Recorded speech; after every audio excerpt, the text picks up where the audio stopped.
일본의 후쿠시마 오염수 방류를 앞두고 설비 최종 검사에 들어갈 걸로 보입니다. 오염수 방류가 임박한 가운데 시민들의 불안은 나날이 커지고 있는데요. 이에 대해 부산 MBC는 세 차례에 걸쳐서 대응을 점검해 보려고 합니다. 먼저 오늘은 부산시가 이번 사태에 대해서 어떻게 대응하고 있었는지부터 알아보겠습니다. 김윤아 기자의 보도입니다. 일본 후쿠시마 원전 오염수 해양 방류용 해저터널 건설 공사가 완료된 가운데 일본이 오염수 방류 전 설비 최종 검사에 들어갈 것으로 보입니다. 방류가 임박한 상황, 수산업이 주요 산업인 부산에선 더 쉽게 체감할 수 있습니다. 말수하기가 힘들어요. 어느 정도냐고 물어보면 팬데믹하고 만만찮아요. 5명도 그거 해먹으러 가겠어요 하면서 그냥 안 오고 방류되면은 안 돼도 이 난리인데 되고 나면은 어떻게 해야 될지 모르겠네요. 업종 전환을 고민하기도 합니다. 이 인생은 자가치 시장에 손님이 큰일 나지요.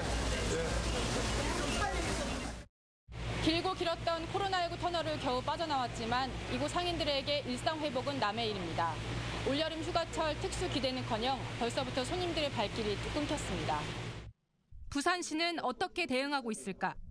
지난 2월 말 전단팀이 꾸려진 이후 현재까지 3차례 회의를 개최했습니다. 또 수협과 어촌계장협의회, 양식단체로 꾸려진 수산물 생산자 실무협의회를 꾸렸는데 이미 방류가 임박한 상황이다 보니 불안감을 해소할 수 있을지 의문입니다. 관련 예산은 어떨까? 부산시는 9억 7천만 원을 투입해 해종 정밀 검사 장비 3대와 신속 검사 장비 4대를 추가 도입한다고 밝혔습니다. 신속 검사 장비 4대는 오는 8, 9월에 도입이 가능하다고 하지만 정밀 검사 장비는 빨라야 10월, 늦으면 연말쯤 들어옵니다. 수산물 소비 피해를 막기 위한 예산도 살펴봤습니다.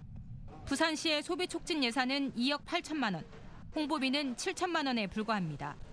이에 대해 제주도는 수산물 소비 촉진 기금과 안전성 홍보에 선제적으로 132억 원을 편성했는데 수산물 수급 안전기금 100억 원을 빼더라도 부산과 비교가 되지 않습니다.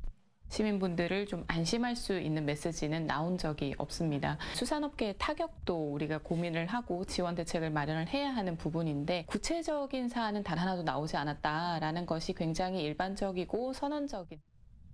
이에 대해 부산시는 타 시도의 예산 규모를 단순 비교하기는 어렵고 부산은 검사 장비 수가 비교적 많으며 점검도 꼼꼼하게 실시하는 등 대응에 총력을 다하고 있다고 해명했습니다. 하지만 방류가 임박한 시점에서 부산시의 대책이 과연 시민 불안과 답답함을 충분히 해소해주고 있는지 면밀히 점검해봐야 한다는 지적이 나오고 있습니다. MBC 뉴스 김윤아입니다.